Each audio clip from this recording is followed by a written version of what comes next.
सरकार जो है किस तरीके से प्रदेश के नौजवानों को ठगा है। 1 लाख हर साल नौकरियां देने का वायदा। प्रियंका गांधी का भाषण कि पहली कैबिनेट में 1 लाख सरकारी नौकरियां उपलब्ध करवाएंगे। ये झूठी सरकार है और मैं मंच पर से इस बात को कह रहा हूं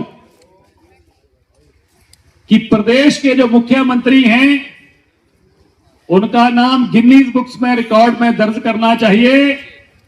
ये हिंदुस्तान के सबसे ज्यादा झूठ बोलने वाले मुख्यमंत्री साबित हुए हैं।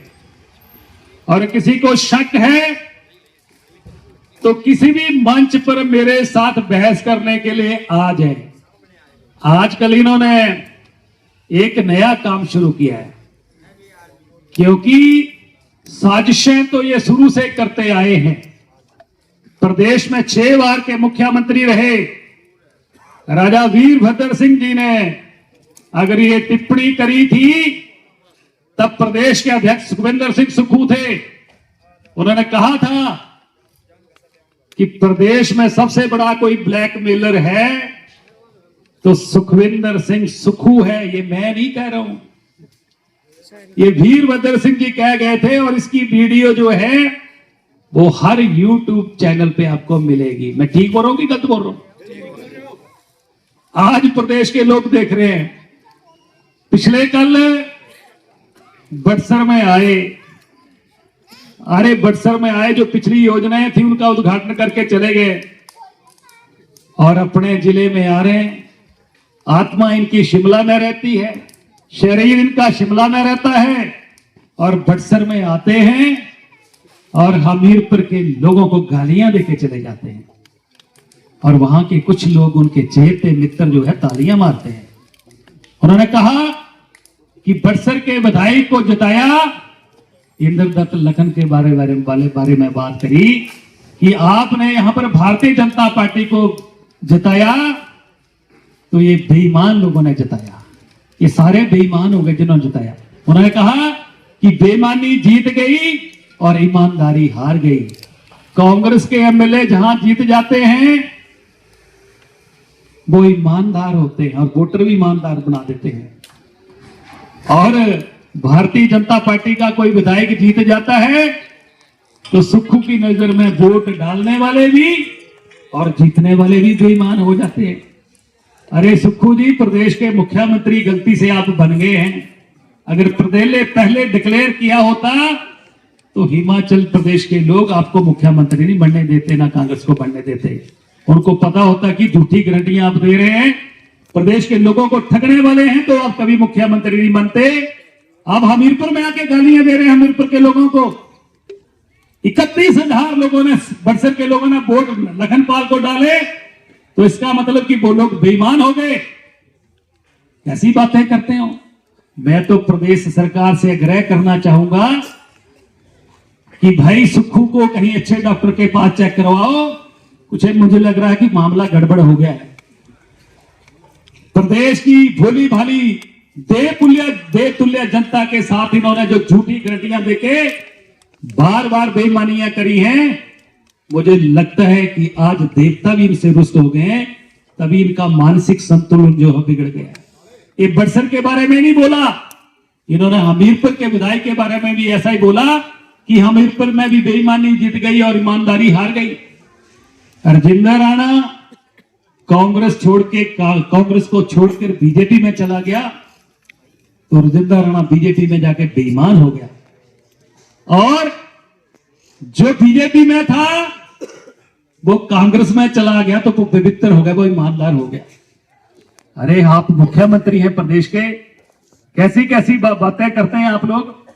मैं तो सिर्फ इतना कह रहा हूं कि प्रदेश के मुख्यमंत्री इस बात को स्पष्ट करें, इसका प्रदेश की जनता को जवाब दें कि कांग्रेस के ही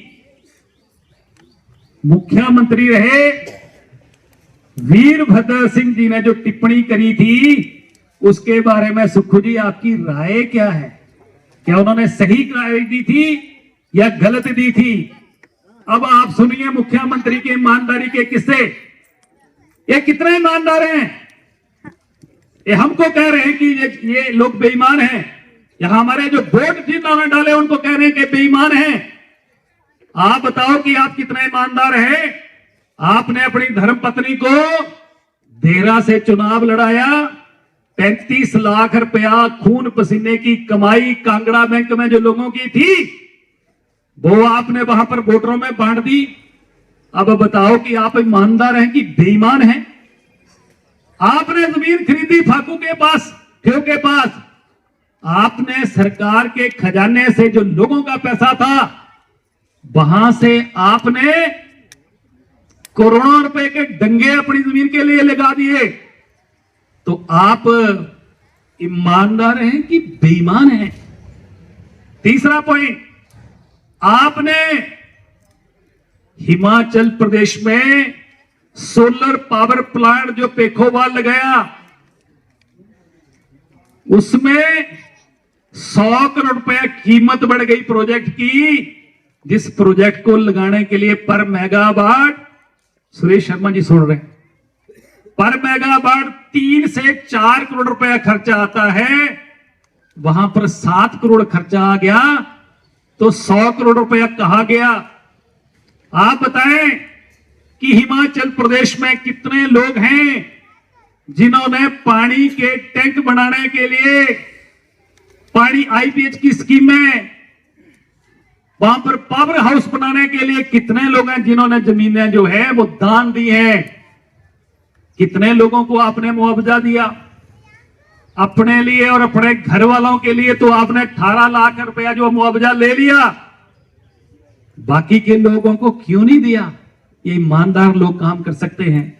इसके अलावा आपने हिमाचल प्रदेश को कर्जे में डुबो दिया। आपका नाम इस बात के लिए भी गिन्नी बुक में लिखा जाएगा कि आपने हिमाचल प्रदेश में छोटे से राज्य में 2.5 से 2.25 सालों में 40,000 करोड़ कर्जा ले लिया। अरे 1971 में हिमाचल प्रदेश बना, 1971 से लेकर 2022 तक 14 सरकारें रही। 51 सालों में हिमाचल प्रदेश पर 65,000 करोड़ कर्जा चढ़ा। आपने अकेले ने 2.5-3 साल में 40,000 करोड़ रुपया कर्जा प्रदेश पर ले लिया। आज के प्रदेश के कर्मचारियों के साथ आप बेईमानियां कर रहे हैं। उनको समय पर पेंशन नहीं मिल रही है, कर्मचारियों को उसके मेडिकल बिल्स की रीइंबर्समेंट नहीं मिल रही है, उनका आप डीए नहीं दे रहे हैं। आप कितने ईमानदार हैं ये पूरा प्रदेश जानता है। आपने रिकॉर्ड बनाया है तो अपने राजनीतिक प्रतिद्वंदियों के ऊपर आपने मुकदमे झूठे बनाए, आपने पत्रकारों के खिलाफ मुकदमे बनाए, पुलिस का गलत इस्तेमाल हुआ और हमीरपुर के विधायक श्री आशीष शर्मा के ऊपर आपने, आपकी सरकार ने उनके खड़े क्रशर को आप मुकदमा दर्ज कर रहे हैं, उनके क्रशर बंद कर दिए, उनके काम बंद कर दिए। आप ईमानदार हैं। अरे खड़े क्रशर पर पुलिस की रेड, आज 4 लोग पुलिस के उनके क्रशर पर बैठे हैं, खाली क्रशर पर। और क्रशर से 100-200 मीटर ऊपर चले जाओ तो शरेआम जेसीबी मशीनें जो है लगी हुई हैं, इलीगल माइनिंग हो रही है। आपके सुजानपुर में कितने लोग हैं जो इलीगल माइनिंग कर रहे हैं, उनके ऊपर कोई कार्रवाई नहीं हो रही है। ये प्रदेश के ईमानदार मुख्यमंत्री है। दूसरों पे उंगली उठाने से पहले 4 उंगलियां अपनी तरफ भी आती है, भी ध्यान रखना।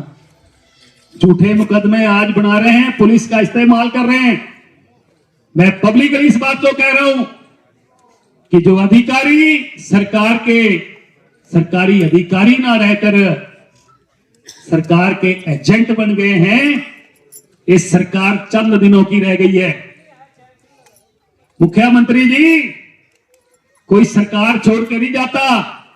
ये सरकार की नलायकी थी, ये आप लोगों की नलायकी थी कि 6 विधायक कांग्रेस के और 3 इंडिपेंडेंट विधायक आपको छोड़ के चले गए।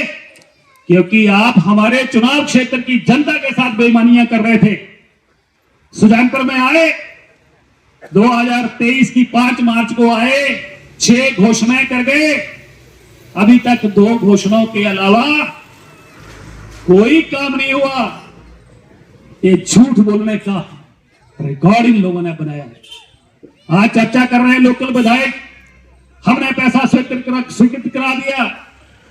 भाई सुजानपुर से समधोर रोड के लिए कताड़ी करोड़ 10 लाख रुपया इस सेंटर से सीआरएफ फंड में आया है। हमने इसकी डीपीआर तैयार करवाई। आप बताओ कि आपका योगदान क्या है। और मैं विधायक से भी पूछना चाहता हूं कि जो आपने जेई से एसडीओ को चार्ज दे दिया, रिटायर्ड जो एसडीओ एक्शन है उनको बार बार एक्सटेंशन दे रहे हैं, और अधिकारी चर्चा कर रहे हैं कि हमारे ऊपर बड़ा दबाव है, पैसा इकट्ठा करो। ये कौन आदमी है जो पैसा इकट्ठा करने की बात कर रहे हैं? ये जो चोरी और घुसखोरी का काम मचा हुआ है प्रदेश के, हमारे इस चुनाव क्षेत्र के कई परिवारों को, महिलाओं को ट्रांसफर कर दिया। अरे थोड़ा तो भगवान से भी डरो भाई। ये परमानेंट किसके साथ नहीं रहती है सत्ता। और इसके अलावा सुजानपुर में अगर आज मैं पढ़ देख रहा था, कहते इससे पहले स्पेशलिस्ट डॉक्टर क्यों नहीं आए। तो मैं विधायक जी आपको बताना चाहता हूं कि 2023 को सुजानपुर का जो सिविल हॉस्पिटल है वो पहले 2014 में 30 बेड से 50 बेड किया था, और 2023 में राजेंद्र राणा ने 50 से 100 बेड करवाया था, जिसकी नोटिफिकेशन राजेंद्र राणा ने करवाई। जब स्ट्रेंथ 100 बेड की हो गई तो स्वाभाविक है 17 डॉक्टर आएंगे, स्पेशलिस्ट डॉक्टर आएंगे, उसमें आपका योगदान नहीं है। अगर सुजानपुर के चारों तरफ टाइलें लग गई तो राजेंद्र राणा ने डीपीआर तैयार कराई थी, और पैसा भी 2024 के फरवरी महीने में आ गया था। आप ही बताओ कि आपका विजन क्या रहा, आपने काम क्या किए। अगर समझते हैं कि ठेकेदारों के साथ मिलकर, आप बताओ कि राजेंद्र राणा विधायक था। हम 3 महीने के बाद सब लोग इस चुनाव क्षेत्र के समाचार पत्रों में प्रमुखता से छपता कि राजेंद्र राणा ने अपने विधायक निधि से पैसा जो है वो फलानी जगह दिया। पढ़ते थे कि नहीं पढ़ते थे आप? जोर से बोलो। आज जब से विधायक बने समाचार पत्रों में ऐसा क्यों देखने को नहीं मिलता? जब हमने इसकी रिसर्च करी तो पता लगा कि विधायक निधि पंचायत कोई प्रधानों को नहीं जा रही है वीडियो के थ्रू, क्योंकि वीडियो एजेंसी है, वीडियो के थ्रू ही जाने थे। ये विधायक निधि जो अधिकतर पैसा जो है उस एग्रीकल्चर विभाग के सॉइल कंजर्वेशन को जा रहा है। सॉइल कंजर्वेशन को क्यों जा रहा है भाई? और सॉइल कंजर्वेशन में ठेके हो रहे हैं, और ठेके किसको मिल रहे हैं? ये विधायक के परिवार के लोग हैं, ये रिश्तेदार हैं। ये उन्हीं को ठेके क्यों मिल रहे हैं? बाकी के लोग क्या उन लोगों ने परिवार नहीं चलाने? ये ठेके पाने के लिए पैसा जो सॉइल कंजर्वेशन को जा रहा है, ताकि पैसा लौट के अपने घर में ही आए। बहुत सारी चीजें निकलने वाली है, और मैं इस बात को खुले मंच से कह रहा हूं। 24 साल राजेंद्र राणा को हो गए। कोई हिमाचल प्रदेश में, सुजानपुर में कोई व्यक्ति खड़ा होकर नहीं कह सकता कि राजेंद्र राणा ने किसी से काम के बदले चाय दी हो। अगर मिलेगा तो मेरे पास लाना। राजेंद्र राणा ने हमेशा दूसरी के जेब में हाथ नहीं डाला है। राजेंद्र राणा ने हमेशा जेब में अपनी में डाला और लोगों की मदद करी है। तब राजेंद्र राणा ने कभी बीजेपी और कांग्रेस की बात नहीं करी है। राजेंद्र राणा ने हमेशा इंसानियत की बात की है, और जब तक हमारे शरीर में खून है हम सुजानपुर के लोगों के साथ खड़े हैं, और इनकी सेवा में कोई कमी नहीं रखेंगे। हम विधायक नहीं थे तो भी सेवा वैसे ही थी, आज भी खड़े हैं। आज भी कोई व्यक्ति मिलता है तो राजेंद्र राणा उसका परिवार उसी तरीके से सेवा करता है। जी आप आगे बढ़ो, हम तुम्हारे साथ हैं। जी आप संघर्ष आखिर में मैं सिर्फ इतना कहूंगा कि प्रदेश के मुख्यमंत्री जी हमीरपुर में आके अपने जिले के लोगों को गालियां देना बंद कर दो, वरना समय दूर नहीं है, लोग आपको सबक सिखाने वाले हैं। आपकी पार्टी का हाल वही होने वाला है। आपकी पार्टी कांग्रेस पार्टी के षड्यंत्र अब नहीं चलेंगे। यहां पर ऐसे भी विधायक हैं जो दिन को मोदी जी को गालियां देते हैं और शाम को कहीं और पहुंच जाते हैं। और वीरभद्र सिंह जी सुक्खू के बारे में ठीक बोलते थे। अब सुक्खू की जो आत्मा है, ये आत्मा कब दूसरी पार्टी में जाके घुस जाती है ये भी पता नहीं लगता है। ये भटकती रहती है, ये जाके कई बार दूसरी पार्टियों में पहुंच जाती है। इसलिए सुक्खू जी अपने लोगों को कम से कम गालियां देना बंद करो। काम तो आप नहीं कर रहे हैं। बक्सर में क्या हुआ, लोग खड़े थे मिलने वाले और दूसरी तरफ से निकल गए। शिमला में जाके देखो लोगों ने जाना बंद कर दिया, नदौन के लोगों ने जाना बंद कर दिया। इसलिए जाना बंद कर दिया कि मुख्यमंत्री मिलते ही नहीं। जब हम भी वहां पर, हमारे भी लोग हैं, फोन करें तो लोग सुबह से आके बेचारे बैठे होते हैं, शाम ढल जाती है, मिलते नहीं। ये कैसे मुख्यमंत्री है, संवेदनहीन मुख्यमंत्री है। इसलिए गालियां आके हमीरपुर में रजिंदर राणा को देनी है, लखनपाल को देनी है, श्री शर्मा को देनी है। काम आपने हमीरपुर में क्या किया है बताओ। जिला हमीरपुर में राजा वीरभद्र भी पहले मुख्यमंत्री रहे, कितने काम हुए।